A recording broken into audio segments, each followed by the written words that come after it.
Hello and welcome back friends. आज हम बात करेंगे अंडर द हेड पीजीबीपी में disallowed business expenses, not non deductible, specifically disallowed business expenses के बारे में। स्टार्ट करते हैं। Fees to ROC for changing AOA and MOA. अगर इसको आप चेंज करवाने में कोई फीस दे रहे हैं तो उस पर डिडक्शन डिसअलाउड है, क्योंकि ये कैपिटल एक्सपेंडिचर कंसिडर किया जाता है। आरओसी को कोई फीस दे रहे हैं ऑथराइज कैपिटल बढ़ाने के लिए, कैपिटल एक्सपेंडिचर माना जाता है। टेनेंसी राइट्स के लिए पेमेंट कर रहे हैं, कैपिटल एक्सपेंडिचर माना जाता है। Bank guarantee commission for acquiring fixed asset, capital माना जाएगा अगेन।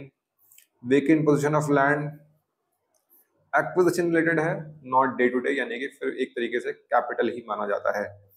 बिल्डिंग डिमोलिशन कैपिटल माना जाता है।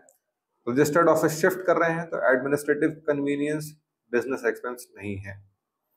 पेनल्टीज और fines for law violation, illegal, against public policy, non deductible.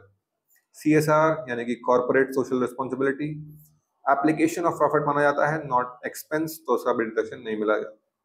Personal expense not allowed, illegal और immoral expenses not allowed, delayed और non payment of advance tax पे कोई इंटरेस्ट दे रहे हैं उस पर भी आपको डिडक्शन नहीं मिलेगा।